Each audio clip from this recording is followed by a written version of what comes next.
नमस्कार, ABP news पर हाजिर हूं मैं रुबाना इसार खान। आप देखना शुरू कर चुके हैं जनहित। जनहित मतलब जनता के लिए, जनता का, जनता से जुड़ा टीवी शो। तो आइए शुरू करते हैं आज का जनहित। सबसे पहले दिखाते हैं आज खबरों के मेन्यू में क्या क्या खास है। आज की पहली बड़ी खबर जिसके बारे में विस्तार से बात होगी, बीजेपी ने 4 दिसंबर की तारीख तय कर दी है। विधायक दल की बैठक में महाराष्ट्र को उस दिन नया मुख्यमंत्री मिल जाएगा। शपथ ग्रहण 5 दिसंबर को होगा और इस रेस में देवेंद्र फडणवीस सबसे आगे हैं। दूसरी बड़ी खबर, 5 दिन से संसद की कार्रवाई चल नहीं पा रही। आज लोकसभा अध्यक्ष ने विपक्षी दलों के साथ एक मीटिंग की है और तय हुआ है कल से कार्यवाही सुचारू तरीके से चलेगी। तीसरी बड़ी खबर, पंजाब के पूर्व डिप्टी सीएम सहित वहां मंत्री रह चुके नेताओं को बर्तन धोने, पहरेदारी करने, बाथरूम साफ करने जैसी सजाएं मिली हैं। क्यों? पूरा मामला दिखाएंगे आगे।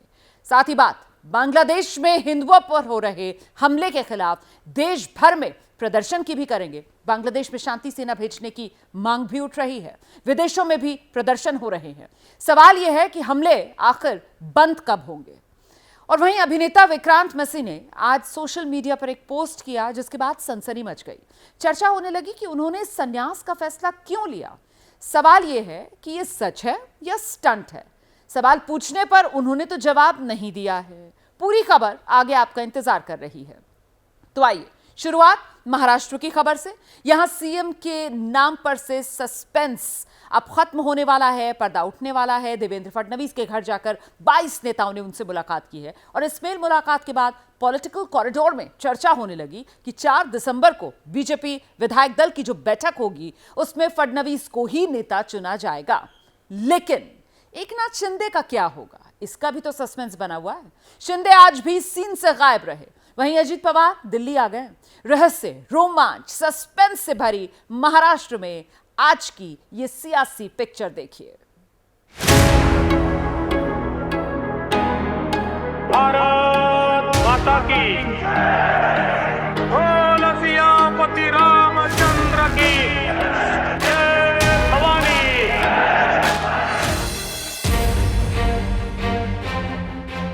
क्या 4 दिसंबर को देवेंद्र फडणवीस को ही बीजेपी विधायक दल का नेता चुना जाएगा? क्या 5 दिसंबर को फडणवीस ही महाराष्ट्र के सीएम की शपथ लेंगे? महाराष्ट्र के सियासी सीन का ये वो सवाल है जिस पर पर्दा गिरने का वक्त आ गया। 9 दिन का वक्त लेकर बीजेपी ने 2 पर्यवेक्षक तय कर दिए हैं। वित्त मंत्री निर्मला सीतारमण के साथ गुजरात के पूर्व मुख्यमंत्री विजय रूपाणी को जिम्मेदारी दी गई है। तो जो प्रस्ताव आएंगे उस पर विचार होगा और बाद में अगर सब लोग सर्वानुमते बताएंगे तो उसको ही हम नेता की तौर पर डिक्लेयर करते हैं। रूपाणी मंगलवार की शाम को ही मुंबई पहुंच जाएंगे, जबकि निर्मला सीतारमण बुधवार की सुबह पहुंचेंगी। एबीपी न्यूज को सूत्रों से जो जानकारी मिली उसके मुताबिक बुधवार यानी 4 दिसंबर को सुबह 10 बजे से विधान भवन में विधायक दल की मीटिंग होगी। बीजेपी विधायकों की बैठक में विधायक दल का नेता चुना जाएगा। जो विधायक दल का नेता होगा वही मुख्यमंत्री पद का चेहरा होगा। इस समय पे देवेंद्र फडणवीस फ्रंट रनर माने जा रहे हैं और सूत्रों के मुताबिक बीजेपी देवेंद्र फडणवीस को ही मुख्यमंत्री बनाएगी। पर जब तक विधायक दलों की बैठक में नाम तय नहीं होता तब तक सस्पेंस बना रहेगा। बीजेपी के नेता दबी जुबान में फडणवीस का ही नाम ले रहे हैं। फडणवीस ही महाराष्ट्र में वो नेता हैं जो नतीजों के बाद से एक्शन में दिख रहे हैं। मुंबई में पार्टी के नेता उन्हीं से मिल रहे हैं। आज 2 दर्जन से ज्यादा नेताओं ने फडणवीस से उनके घर जाकर मुलाकात की। इनमें चंद्रकांत पाटिल, राहुल नरवेकर, गिरीश महाजन, मोहित कंबोज, अतुल सावे, चंद्रशेखर बावनकुले, चित्रा वाघ, संजय कुटे, धनंजय मुंडे, मुरजी पटेल, पंकजा मुंडे प्रमुख हैं। लग ऐसा रहा है मानो फडणवीस का घर पावर सेंटर बन गया है और फडणवीस डिफेक्टो सीएम के तौर पर काम करने लगे हैं। 4 को विधायक दल की बैठक होगी तो 5 दिसंबर को शपथ ग्रहण का मुहूर्त भी तय हो गया है। मुंबई बीजेपी दफ्तर में मीटिंग हुई है। शपथ में 70 से 75 हजार लोगों के शामिल होने की उम्मीद है, जिसको लेकर तैयारियां शुरू हो गई हैं। भारतीय जनता पार्टी मुंबई की बैठक में क्या क्या व्यवस्थाएं वहां पर है इसकी पूरी जानकारी दी गई। आने जाने की व्यवस्था, कहां से उनको एंट्री होगी, अंदर क्या क्या व्यवस्थाएं होंगी, ये सारी बारीकी जानकारियां दी। पार्टी के नेताओं ने आज शपथ ग्रहण की तैयारियों का जायजा भी लिया। एक तरफ बीजेपी की ये तैयारी चल रही है और दूसरी तरफ कार्यवाहक सीएम एकनाथ शिंदे आज फिर किसी से नहीं मिले। खबर आई कि तबीयत ठीक नहीं है और डॉक्टर्स ने आराम की सलाह दी है। इससे पहले गुरुवार को दिल्ली में शिंदे ने अमित शाह से मुलाकात की। दूसरे दिन कोई मीटिंग नहीं हुई और वो गांव चले गए। 2 दिन गांव में रहने के बाद वो वापस आए और वापस आने के बाद उन्होंने मीडिया से भले बात की लेकिन अपने पत्ते नहीं खोले। आज बैठक होने की उम्मीद थी लेकिन वो नहीं हुई। सूत्र बता रहे हैं एकनाथ शिंदे गृह मंत्रालय की डिमांड कर रहे हैं लेकिन बीजेपी राजी नहीं है। शिंदे ने गृह मंत्रालय वाले सवाल पर रविवार को प्रेस कॉन्फ्रेंस में कुछ जवाब भी नहीं दिया था। गृह मंत्रालय को लेकर के कोई मांग है क्या आप लोगों की? भारतीय गृह मंत्रालय ऑलरेडी दे दिया है, आप ही कुछ बोलोगे क्या मुझे बात करने में? वैसे पार्टी के नेता कह रहे हैं कोई नाराजगी नहीं, शिवसेना महायुति के साथ मजबूती से खड़ी है। ये तो उनका डिसीजन रहेगा, लेकिन वो महायुति के साथ रहेंगे ये पक्का है। उन्हें खुद लेना है डीसीएमशिप या वो तो चर्चा होगी ना ऊपर, जब जाएंगे चर्चा के लिए तब वो डिसाइड करेंगे। सोशल मीडिया पर कई दिन से सांसद श्रीकांत शिंदे के डिप्टी सीएम बनने की अटकलें भी चल रही थी। आज उन्होंने खुद इस खबर का खंडन कर दिया। बीजेपी सरकार बनाने के लिए फ्रंट फुट पर आकर एक्टिव हो गई है, तो एकनाथ शिंदे अभी पर्दे के पीछे से ही पत्ते फेंक रहे हैं। अजित पवार दिल्ली पहुंचे हैं। खबर है बीजेपी नेताओं से मुलाकात हो सकती है। कुल मिलाकर महाराष्ट्र के सियासी मैच का आखिरी ओवर शुरू हो चुका है। रोमांच अभी बाकी है। आगे आगे देखिए होता है क्या। शीतकालीन सत्र में लोकसभा और राज्यसभा की कार्रवाई का आज 5वां दिन रहा, जो हंगामे की भेंट चढ़ा। अब तक इस सत्र में कुल मिलाकर 50 से 60 मिनट का ही कामकाज हो पाया है, लेकिन अब उम्मीद की जा रही है कल से सत्र बेहतर तरीके से चल पाएगा। कांग्रेस की मीटिंग कर रणनीति बनाई है और कहा यह जा रहा है कल सुबह 10 बजे विपक्ष की मीटिंग होगी, उसमें तय होगा कि करना क्या है। दोपहर को लोकसभा अध्यक्ष ओम बिरला के साथ सभी दलों के नेताओं की मीटिंग हुई। ये तस्वीरें उसी मीटिंग की हैं। संसद की जो कार्यवाही नहीं चल पा रही है उसी सिलसिले में चर्चा हुई। बैठक में सरकार की तरफ से संसदीय कार्य मंत्री किरेन रिजिजू भी शामिल रहे, जिन्होंने जानकारी दी है कि संसद में संविधान को लेकर चर्चा होगी। कल से चर्चा शुरू होगी, ये अच्छी बात है, और संविधान पर चर्चा होगा 13-14 लोकसभा में और 16-17 राज्यसभा में। बैठक में बनी सहमति और सरकार के इस बयान के बाद उम्मीद की जा रही है कि कल से संसद का सत्र सुचारू रूप से चल सकता है। It has been decided to run the house from tomorrow properly, and then the discussion on the Constitution of India will be held on 13th and 14th. Maybe 14th or 13th and 16th. नहीं, कल से चालू होगा. Of course, on the 13th and the 14th. संसद सत्र का 5वां दिन भी हंगामे की भेंट चढ़ गया। अडानी और संभल हिंसा के मुद्दे पर विपक्षी सांसद चर्चा की मांग कर रहे हैं। लगातार हंगामा हो रहा है। 5 दिन में महज 50 मिनट के आसपास ही संसद की कार्यवाही चल पाई है। अब आज की मीटिंग का क्या असर होता है, ये तो कल ही फ्लोर पर मालूम चलेगा। वैसे हकीकत यह है कि विपक्षी गठबंधन में एकता तो दिख नहीं रही। ममता बनर्जी की लाइन अलग है। कांग्रेस अडानी को मुद्दा बनाकर संसद चलने नहीं दे रही, जबकि ममता की पार्टी चाहती है जनता से जुड़े मुद्दों पर बात हो। आज विपक्ष की जो बैठक हुई उसमें टीएमसी के सांसद शामिल ही नहीं हुए।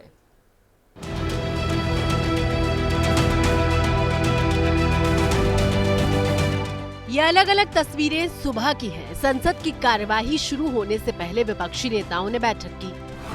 कांग्रेस ने मेजबानी की। आप से लेकर आरजेडी तक के सांसद बैठक में शामिल हुए, लेकिन कोई नहीं पहुंचा तो वो थे टीएमसी के सांसद। टीएमसी के नेता लगातार विपक्ष से अलग लाइन लेकर चल रहे हैं। सवाल ये कि आखिर इंडिया गठबंधन से टीएमसी दूर क्यों? इस सवाल के जवाब के लिए सबसे पहले इन तस्वीरों को देखिए। संसद में लगातार कामकाज नहीं हो पा रहा है। इस सत्र का 5वां दिन भी अडानी के नाम रहा। कांग्रेस के सांसदों ने अडानी पर चर्चा की मांग को लेकर दोनों सदनों की कार्यवाही नहीं चलने दी। जबकि टीएमसी के सूत्र बताते हैं कि पार्टी संसद में महंगाई, बेरोजगारी, अमीरी गरीबी की खाई, खाद की किल्लत, विपक्ष शासित राज्यों के साथ भेदभाव और मणिपुर हिंसा जैसे सीधे जनता से जुड़े मुद्दों पर चर्चा चाहती है। अभी पिछले हफ्ते ही टीएमसी सांसद कल्याण बनर्जी ने मांग कर दी थी कि कांग्रेस को इंडिया गठबंधन का नेतृत्व छोड़ देना चाहिए और ममता को कमान सौंपनी चाहिए। एक लीडर का जरूरत है। कांग्रेस ने इतना दिन किया, नेतृत्व दिया, फेल कर गया। अभी बीजेपी के लिए फाइट करने के लिए अगेंस्ट में, नरेंद्र मोदी के अगेंस्ट फाइट करने के लिए एक लीडर का जरूरत है।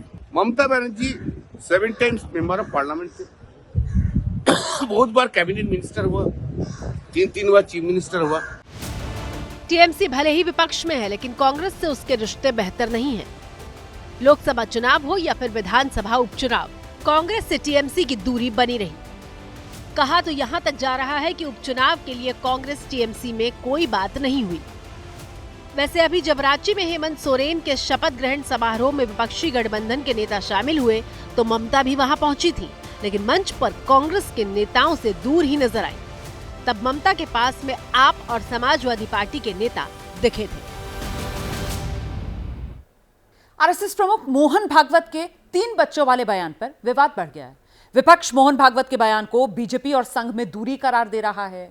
जनसंख्या नियंत्रण के जिस कानून की बीजेपी के नेता पैरवी करते थे, अब संघ प्रमुख के बयानों के मायने समझा रहे हैं।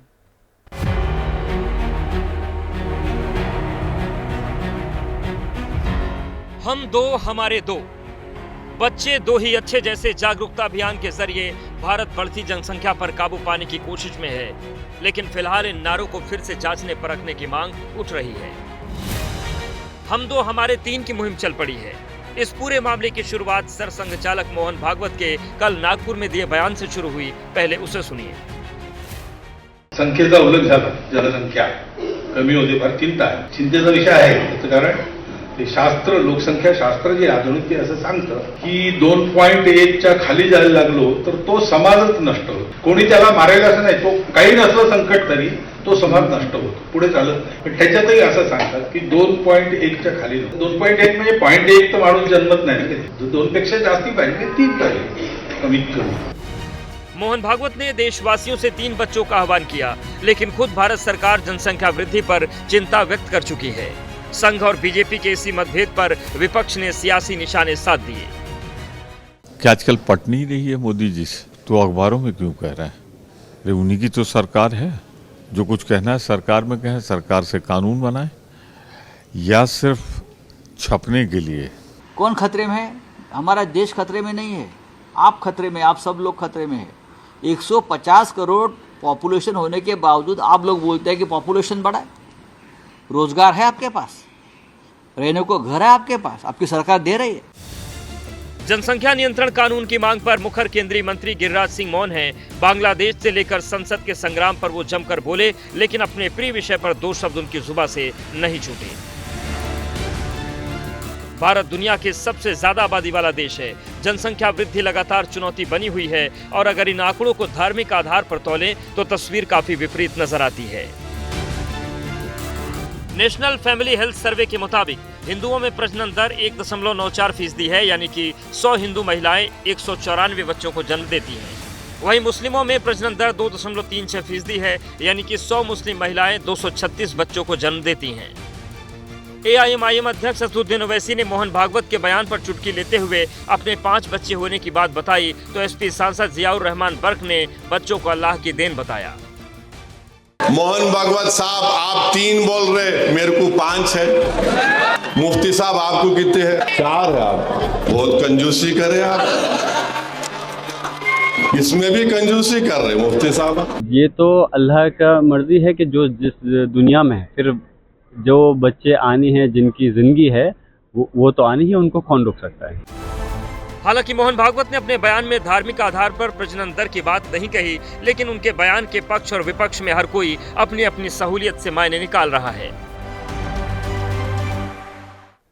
संभल पर सियासत है कि थमने का नाम नहीं ले रही। समाजवादी पार्टी के नेता संभल जाना चाह रहे थे तो पुलिस ने जाने नहीं दिया। अब आज कांग्रेस के नेता संभल जाने की कोशिश में जुटे तो उन्हें निकलने ही नहीं दिया गया। किसी को नजरबंद किया गया तो किसी को रास्ते से वापस भेजा गया।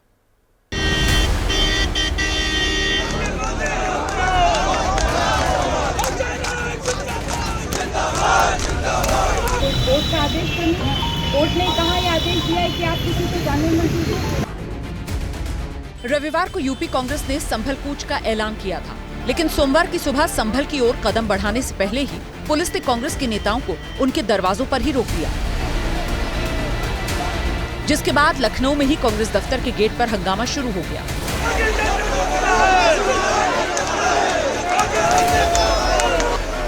हालांकि अजय राय काफिला लेकर संभल जाने के लिए अड़े रहे। समर्थकों के साथ गाड़ी में सवार हो गए, ये कहते हुए भले ही संभल ना पहुंचे लेकिन घर से गाड़ी निकल गई तो जहां तक जा सकती है जरूर जाएगी। निकल रहे हैं आगे, जहां तक अब चलेंगे और आगे बढ़ेंगे हम लोग।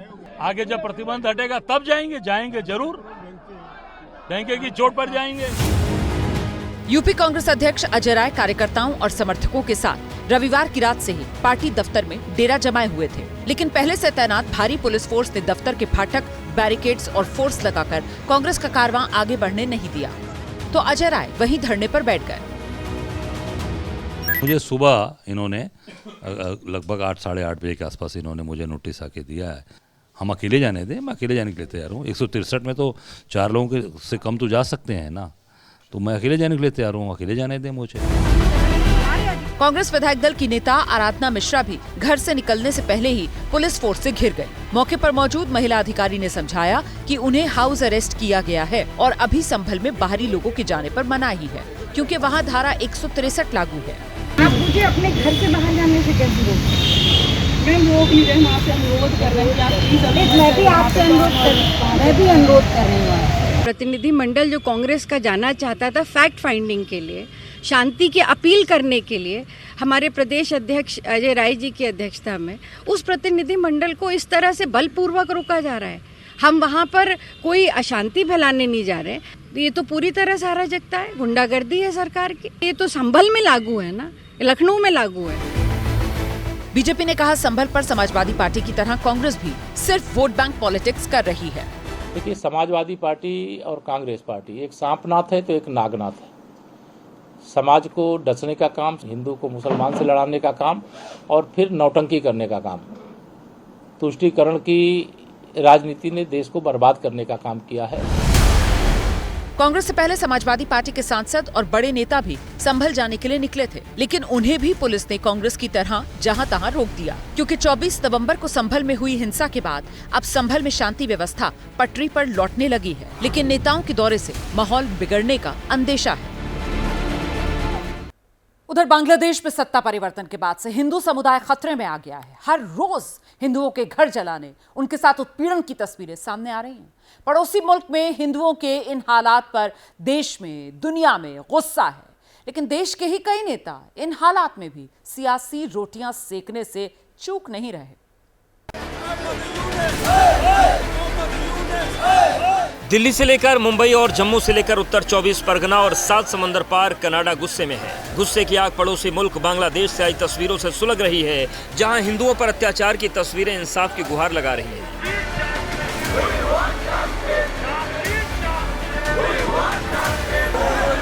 बीजेपी नेता शुभेंदु अधिकारी की अगुवाई में भीड़ का सैलाब अपना विरोध जताने पेट्रापोल पहुंचा। पेट्रापोल पश्चिम बंगाल और बांग्लादेश की सीमा है। यहां प्रदर्शन कर भीड़ ने अपनी आवाज बांग्लादेश के हुक्मरानों तक पहुंचाई। नेता प्रतिपक्ष शुभेंदु अधिकारी वो बता चुके हैं कि आज सुबह 6 बजे से कल सुबह 6 बजे तक बांग्लादेश की माल परिवहन की कोई भी गाड़ी भारत के अंदर घुसने नहीं दिया जाएगा। बीजेपी नेता बॉर्डर पर पहुंचे तो ममता बनर्जी ने भी राजनीति को दूर रख बांग्लादेशी हिंदुओं पर चिंता व्यक्त की। दीदी ने बांग्लादेश में शांति सेना भेजने की मांग की।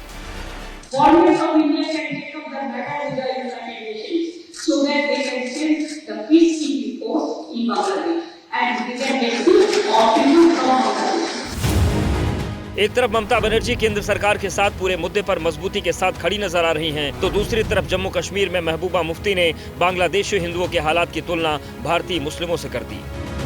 अभी देखिए बांग्लादेश में बहुत बुरा है, वहाँ हमारे जो हिंदू भाई हैं उनके साथ बड़ी ज्यादती हो रही है, जो हमने सुना है। अभी देखिए संभल में कितना बुरा हादसा हो गया। आप बात करोगे तो उल्टा आपको ही जेल में डाल दोगे, जैसे उमर खालिद 4 साल से जेल में है। महबूबा के इस बयान के बाद सियासी पारा चढ़ा है। बीजेपी ने महबूबा को आतंक परस्त बताया है। महबूबा की मानसिकता तो शुरू से रहा है आतंकवादियों के साथ, पाकिस्तानियों के साथ। ये भारत है, भारत में मोदी जी की सरकार है, महबूबा मुफ्ती की नहीं चलेगी। इसके साथ हिंदू संगठनों ने भी मोर्चा खोल रखा है। वीएचपी ने बांग्लादेश पर देशव्यापी विरोध प्रदर्शन किया। आज दिल्ली से लेकर मुंबई और कई अन्य शहरों में बांग्लादेश के खिलाफ प्रदर्शन हुए। हाथों में ऑल आई ऑन बांग्लादेश के पोस्टर लहराए गए। माया नगरी से लेकर राजधानी में जय श्री राम गूंजते रहे। कनाडा में भी सर्द मौसम में भारी संख्या में लोग सड़कों पर निकले। बांग्लादेश में हिंदुओं के उत्पीड़न को रोकने की मांग उठाई गई। इस प्रदर्शन में हिंदू समुदाय के साथ साथ ईसाई समुदाय के लोग भी भारी संख्या में शामिल हुए। बिहार लेकर चलते हैं। यहां तो राजनीति मानो अभी शुरू हुई है। चुनाव में साल भर का वक्त है और अब वोटर्स को लुभाने का दौर शुरू हो गया है। नीतीश कुमार से लेकर तेजस्वी यादव तक यात्रा पर निकलने वाले हैं और इस बीच एनडीए की जो रणनीति सामने आई है उसको देखकर साफ हो गया है कि फोकस महिला वोटर्स पर है। एमवाई के जवाब में नया एमवाई समीकरण आ गया है। चिराग पासवान की ये तस्वीरें रविवार की हैं। नवसंकल्प सभा के लिए चिराग भागलपुर पहुंचे थे, जहां सैकड़ों की संख्या में समर्थकों ने उन्हें घेर लिया।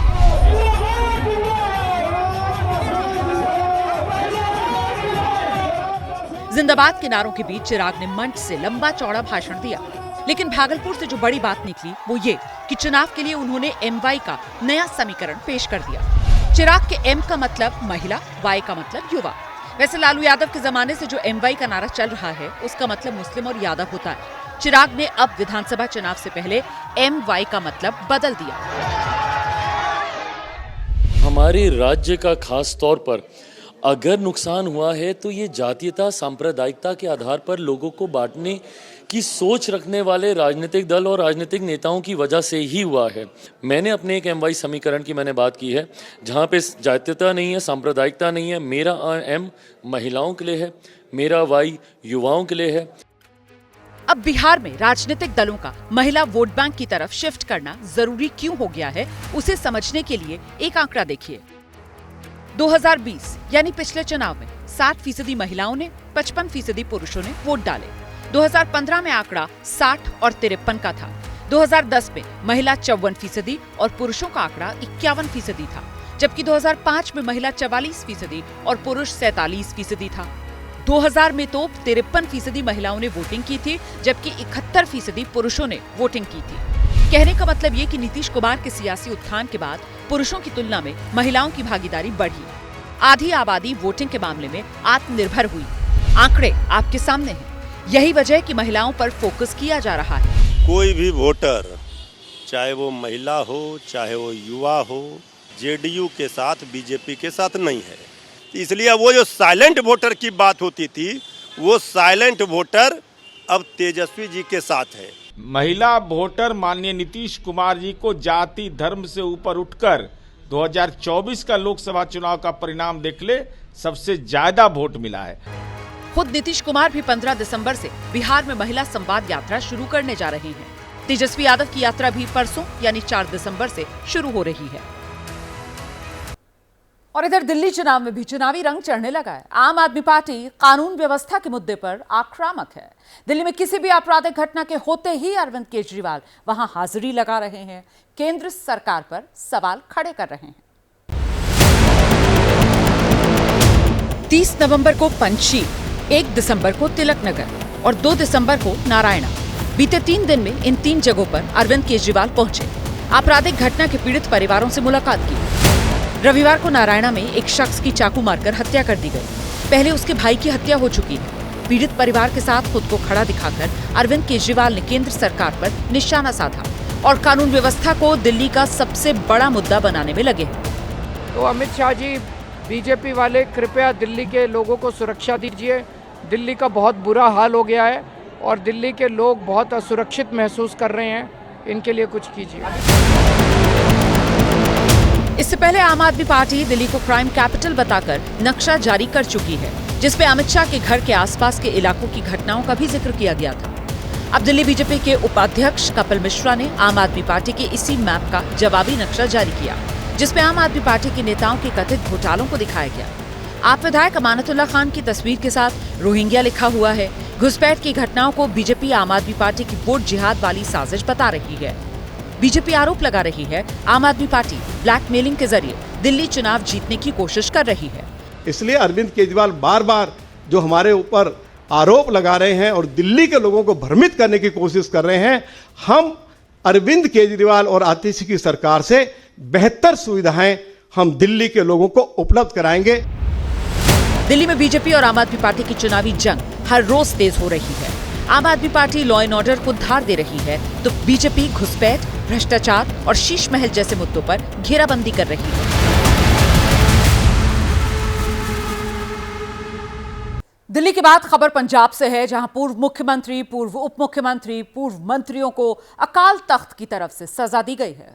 सुखबीर सिंह बादल, जो कि 10 साल तक डिप्टी सीएम रहे, उन्हें दरवाजे पर पहरेदारी की सजा मिली। पूर्व मंत्रियों को बर्तन धोने से लेकर बाथरूम साफ करने की सजा दी गई और कल से ये सजा शुरू होगी। पंथक मुद्दों जिन्हां कारण हजारां शहीदियां होईयां, जेड़े सिलसिले वाले पैर की उंगली में फ्रैक्चर है, लिहाजा पूर्व deputy CM Sukhbir Singh Badal wheel chair पर बैठकर श्री हरमंदिर साहिब पहुंचे। श्री अकाल तख्त साहिब के सामने पेशी हुई। फैसला सुनने के लिए बड़ी संख्या में लोग जुटे थे। अकाल तख्त के सामने सुखबीर ने गलती मानी, जिसके बाद 5 सिंह साहिबान ने उन्हें सजा सुनाई। पूर्व मुख्यमंत्री प्रकाश सिंह बादल को दिया गया फखरे कौम सम्मान वापस ले लिया। सुखबीर बादल को गेट पर 1 घंटा पहरा देना होगा। पूर्व मंत्री सुखदेव सिंह ढींढसा भी व्हील चेयर पर बैठकर गेट पर पहरा देंगे। बाकी नेता स्वर्ण मंदिर में बाथरूमों की 1 घंटा सफाई करेंगे। साथ ही बाकी नेता लंगर में जाकर 1-1 घंटा बर्तन धोएंगे। सुखबीर को बाथरूम और बर्तन की सफाई से छूट इसलिए मिली है क्योंकि उनके पैर में फ्रैक्चर है। जितने भी लोगों को तनखैया घोषित किया गया है, यानी कि अकाल तख्त की तरफ से सजा दी गई है, वो सजा के दौरान गले में तख्ती लटका कर रखेंगे। सरकार में रहते हुए अकाली नेताओं पर राम रहीम पर नरमी बरतने के आरोप लगे। वेशभूषा विवाद में राम रहीम को सजा दिलवाने के बजाय शिकायत वापस लेने के आरोप बादल सरकार पर लगे। इन लोगों पर बेअदबी के आरोप भी लगे। इसी साल जुलाई में सबको दोषी माना गया था। 2007 से 2017 तक 10 साल पंजाब में अकाली की सरकार रही। अकाल तख्त ने उस दौरान सरकार में रहे तमाम मंत्रियों को सजा सुनाई है। कुल 17 लोगों को सजा दी गई है। आज जो सजा दी गई वो अगले 10 दिन तक चलेगी। अलग अलग गुरुद्वारों में जाकर नेताओं को सजा पूरी करनी है। कल और परसों स्वर्ण मंदिर में सबके सब अपनी सजा भुगतेंगे। दोपहर 12 बजे से 1 बजे तक बाथरूम साफ करने की सजा है। अगली खबर का रुख करेंगे। अगर आपको ऐसा लगता है कि राजनीति में परिवारवाद ये चलन सिर्फ हिंदुस्तान में है, तो आप गलत सोचते हैं। अमेरिका में इन दिनों खुलेआम परिवारवाद चल रहा है। ट्रंप ने अपने 2 समधियों को सरकार में बड़ा पद दिया है। हमारी इस रिपोर्ट में ट्रंप का परिवारवाद देखिए और इसके बाद बाइडेन का पुत्र मोह आपको दिखाएंगे।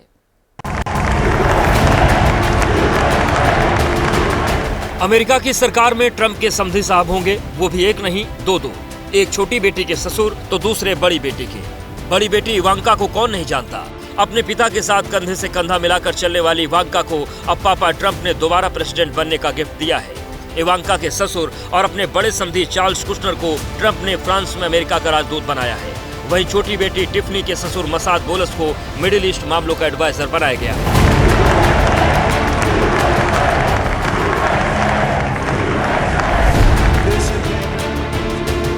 इस फैसले से ट्रंप ने अपनी दोनों बेटियों को खुश किया है। बेटियों के साथ उनकी मां भी खुश होंगी, क्योंकि सरकार में मलाई खिलाने के लिए भी ट्रंप ने सोशल इंजीनियरिंग की तरह परिवार की इंजीनियरिंग की है। 78 साल के ट्रंप ने 3 शादियां की है। पहली पत्नी इवाना की बेटी इवांका के ससुर को 1 पद दिया। दूसरी पत्नी मार्ला की बेटी के परिवार को भी फायदा पहुंचाया। तीसरी शादी वाली पत्नी मेलानिया तो फर्स्ट लेडी ही बनेगी, तो उनके लिए यही तोहफा काफी है। चुनाव प्रचार में भी ट्रंप का परिवार उनके साथ खड़ा था। जीत के बाद जब ट्रंप दुनिया के सामने आए, तब उनके साथ उनका पूरा परिवार दिखा था। इस बार के कार्यकाल में तो ट्रंप ने वैसे भी किसी की परवाह नहीं की। चुनाव में पैसे देने वाले दोस्त एलन मस्क को एक डिपार्टमेंट का प्रमुख बना दिया। टीवी एंकर को डिफेंस की जिम्मेदारी दे दी और अब अपने परिवार को बड़े पद दे दिए। फ्रांस के राजदूत चार्ल्स कुशनर रियल एस्टेट के क्षेत्र में काम करते हैं। ट्रंप ने उन्हें एक डील मेकर के तौर पर पेश किया। मिडिल ईस्ट के एडवाइजर मसाद बोलस लेबनान मूल के अमेरिकी बिजनेसमैन हैं। उन्होंने ट्रंप की जीत के लिए अरब अमेरिकी और मुस्लिम नेताओं के साथ कई बैठकें की थी। हालांकि इवांका के ससुर और ट्रंप के बड़े समधी चार्ल्स कुशनर पर टैक्स चोरी और गैर कानूनी चुनाव फंडिंग के आरोप थे। उन्हें 2 साल की जेल की सजा भी हुई थी। बाद में ट्रंप ने अपनी ताकत का इस्तेमाल कर 2020 में व्हाइट हाउस छोड़ते छोड़ते उन्हें माफी दे दी थी। उस दौरान ट्रंप ने अपनी समधी के साथ कई करीबियों के माफी वाले डॉक्यूमेंट पर साइन किए थे। और कुर्सी छोड़ने से पहले अपने करीबियों को फायदा देने वाली प्रथा को बाइडेन ने कंटिन्यू किया है। बाइडेन भी जाते जाते अपने बेटे को माफी दे करके जा रहे हैं। उनके बेटे हंटर पर अवैध तरीके से बंदूक खरीदने, टैक्स की चोरी करने के आरोप थे। कुछ दिनों में उन्हें सजा मिल सकती थी, लेकिन इससे पहले ही पापा बाइडेन ने अपने बेटे को बचा लिया।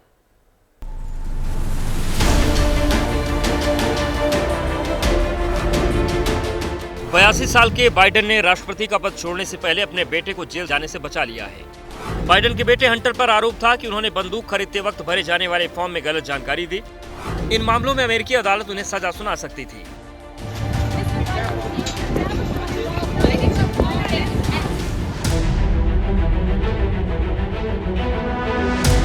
लेकिन इसी बीच एंट्री मारी पापा बाइडेन ने। अपनी राष्ट्रपति की शक्तियों का इस्तेमाल कर उन्होंने बेटे के माफी वाले डॉक्यूमेंट पर साइन कर दिया है। याद रहे, ये वही बाइडेन है जिन्होंने इसी साल जून में अपने बेटे को माफी देने से इनकार कर दिया था। He has overcome an addiction. He's one of the brightest, most decent men I know, and I am satisfied that I'm not going to do anything. I said I abide by the jury decision, and I will do that, and I will not pardon him. 5 महीने में ही Biden ने अपना मन बदल लिया। Hunter को माफी देने के फैसले के पीछे उन्होंने अपना तर्क दिया है। उन्होंने कहा, जिस दिन से मैंने पदभार संभाला था, मैंने कहा था कि मैं न्याय विभाग के फैसले में दखल नहीं दूंगा। मैंने अपना ये वादा निभाया भी है, लेकिन मैंने देखा कि मेरे बेटे को निशाना बनाया जा रहा है, उस पर गलत तरीके से मुकदमा चलाया गया और इसीलिए जाते जाते बाइडेन ने अपने बेटे को बचाया। आइए अब जानते हैं कि किस नियम के तहत बाइडेन ने ऐसा किया। प्रेसिडेंट बाइडेन ने अपने बेटे को जो पार्डन किया है, वो पावर अमेरिकी प्रेसिडेंट के पास होती है आर्टिकल 2 के सेक्शन 2 में। तो ट्रेडिशनली ये हुआ है कि अमेरिकन प्रेसिडेंट अपनी टर्म के दौरान तो किसी को ज्यादा पार्डन नहीं करते, बट जब इनके 4 साल का कार्यकाल खत्म होने लगता है, तब आखिरी 1-2 महीनों में ये कुछ ऐसे लोगों को पार्डन करते हैं जो इनके जानने वाले होते हैं। बाइडेन के बेटे हंटर को ड्रग्स की लत थी। मौजूदा राष्ट्रपति का बेटा होकर दोषी करार देने वाले वो पहले व्यक्ति हैं। केस के शुरुआती दिनों में जब बाइडेन ने इसमें दखल नहीं दिया, तब उनकी तारीफें हुई। उन्हें सेल्फलेस हीरो बताया। जाते जाते बाइडेन ने अपने ऊपर परिवारवाद और पुत्र मोह का टैग लगवा लिया। और फिर से घरेलू खबरों का रुख करेंगे। भारतीय रेल हर रोज करीब 2 करोड़ 40 लाख लोग इसमें सफर करते हैं। इनमें कई third AC, second AC, first AC में भी सफर करते हैं, जिसमें यात्रियों को सफर के दौरान चादर और कंबल दिया जाता है। कई बार रेलवे की चादर और कंबल की सफाई को लेकर लोग परेशान भी रहे। रेलवे ने लोगों की आशंकाओं पर विराम लगाने की पहल की है।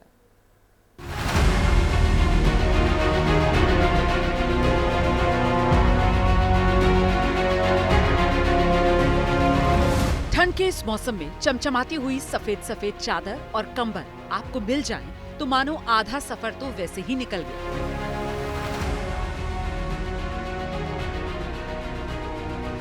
यात्रियों को दिए जाने वाले कंबल और चादर की साफ सफाई और गुणवत्ता पर रेलवे की तरफ से खास जोर दिया जा रहा है। इसी पड़ताल में एबीपी न्यूज रेलवे की आनंद विहार वर्कशॉप में पहुंचा, जहां साफ सफाई की इस प्रक्रिया से साक्षात्कार हुआ।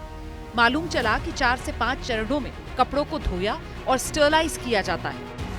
यूज्ड लिनेन कलेक्ट किए जाते हैं। कलेक्ट करने के बाद लॉन्ड्री में लाए जाते हैं।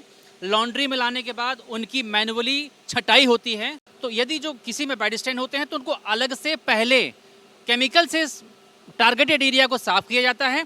उसके बाद सबको एक साथ लेके यहाँ पर इस फुल्ली ऑटोमेटिक मशीन में 40 मिनट तक प्रॉपरली साफ किया जाता है। ये रोलर मशीन है जो कि प्रेस करती है, आयरन करती है।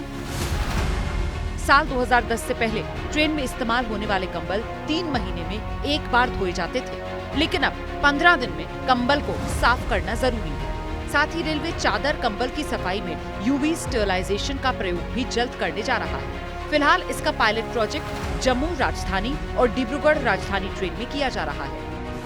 रोज और हर ट्रिप में पानी से साफ करना संभव नहीं है प्रैक्टिकली, तो उससे भी बेहतर तरीका है यूवी इंस्टॉलेशन का। बिना साफ किए ही साफ करने से ज्यादा अच्छी सफाई में मिलती है। कई मौकों पर यात्रियों ने ट्रेन में कंबल और चादर की शिकायत की। इससे जुड़े वीडियो भी सोशल मीडिया पर वायरल हो चुके हैं। इन कमियों को दूर करने के लिए रेलवे मैराथन स्तर पर काम कर रहा है, जो उत्तर रेलवे की वर्कशॉप में भी नजर आया।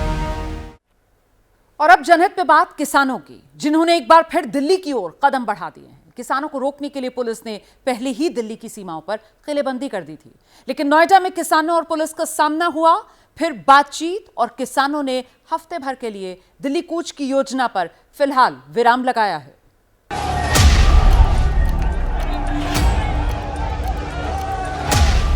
न पुलिस का पहरा काम आया, न सुरक्षा के भारी इंतजाम।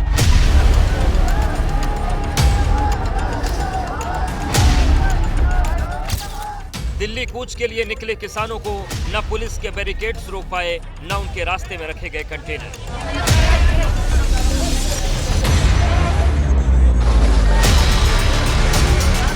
आज हमें दिल्ली जाने से कोई भी, चाहे तमाम आपके पुलिस फोर्स लगा लो, चाहे आर्मी फोर्स लगा लो, ये सरकार कुछ भी कर ले, पर आज हमें दिल्ली जाने से कोई नहीं रोक सकता। बिल्कुल भी। मैं सुखबीर खलीफा निश्चित तौर पर यहाँ से जब हटूंगा प्राणों की बाजी लगा देंगे, जब तक हमें हमारा हक नहीं मिलेगा।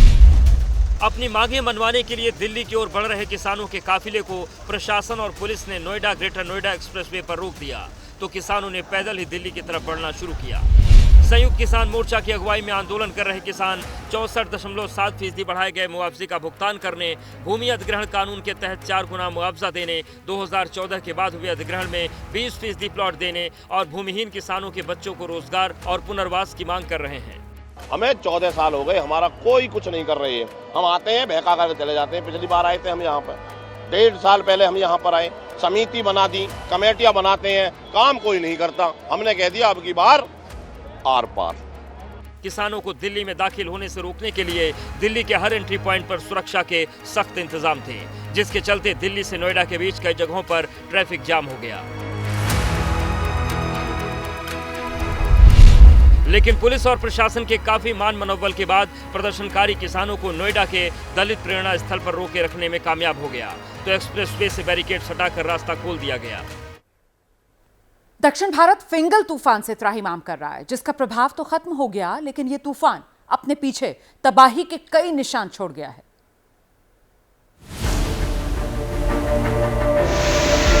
उफनती लहरों में फंसी दर्जनों गाड़ियों की ये तस्वीर तमिलनाडु के कृष्णागिरी जिले की है, जहां फिंगल नाम के चक्रवाती तूफान के चलते इतनी बारिश हुई कि सड़क पर मानो सैलाब आ गया, जिसकी लहरों में फंसकर भारी भरकम गाड़ियां बहने लगी। 2 दिन पहले फिंगल तूफान तमिलनाडु और पुडुचेरी के तट से टकराया। तूफान का असर तमिलनाडु समेत केरल, कर्नाटक, तेलंगाना और आंध्र प्रदेश में भी देखने को मिला। लेकिन सबसे खौफनाक तस्वीर तमिलनाडु के चेन्नई से सामने आई, जब इंडिगो एयरलाइंस की एक फ्लाइट हादसे का शिकार होते होते बची। चेन्नई एयरपोर्ट पर विमान लैंड करने ही वाला था, लेकिन रनवे पर उतरने से ठीक पहले तेज हवाओं के चलते विमान हवा में हिचकोले खाने लगा। गनीमत ये रही कि पायलट ने सूझबूझ दिखाई और फ्लाइट को फिर से हवा में लेकर चला गया। फिंगल तूफान के चलते पुडुचेरी में बारिश ने 30 साल का रिकॉर्ड तोड़ा। भारी बारिश के चलते पूरे पुडुचेरी में बाढ़ जैसे हालात पैदा हो गए।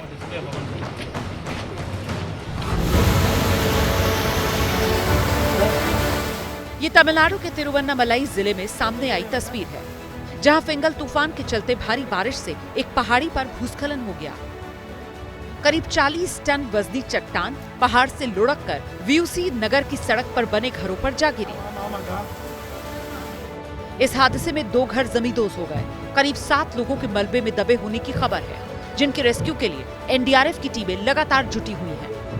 फिंगल तूफान का असर आंध्र प्रदेश में भी दिख रहा है, जहां चक्रवात के चलते समुद्र में तेज लहरें उठने लगी और विशाखापट्टनम समेत कई तटीय जिलों में भारी बारिश हुई। और अब जनहित में देश की बॉर्डर सुरक्षा से जुड़ी खबर। राजस्थान के बॉर्डर वाले इलाके में बीएसएफ को एक पैकेट के भीतर हथियार मिले। अब वो हथियार आतंकवादियों के नेटवर्क के लिए आए या गैंगस्टर्स के लिए, इसकी जांच चल रही है। राजस्थान में पाकिस्तान के बॉर्डर के पास हथियारों का ये पैकेट बॉर्डर सुरक्षा के लिए बड़ा खतरा है। बीएसएफ को ये पैकेट मिले जिसे उन्होंने राजस्थान पुलिस के हवाले किया। ड्रोन से गिराए गए पैकेट्स में 2 विदेशी पिस्टल और 7 कारतूस मिले। अब पुलिस इस बात की तहकीकात कर रही है कि हथियारों की सप्लाई किसके लिए हो रही थी। किसी आतंकी नेटवर्क का काम है या गैंगस्टर्स इस हथियार का इस्तेमाल करने वाले थे।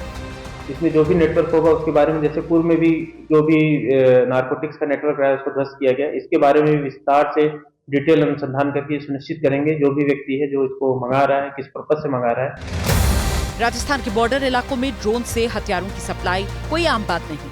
पड़ोसी राज्य पंजाब में सख्ती के बाद ट्रक तस्कर और आतंकवादियों ने राजस्थान को हथियारों की सप्लाई का सॉफ्ट टारगेट बना लिया है।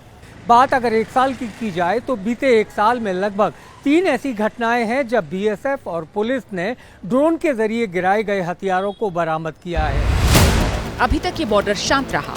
अब यहाँ अगर ड्रोन से हथियार गिराए जा रहे हैं तो इस पर जल्द एक्शन की जरूरत होगी।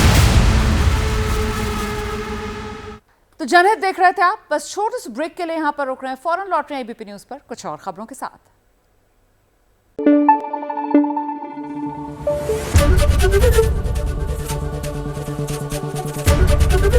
एबीपी न्यूज आपको रखे आगे।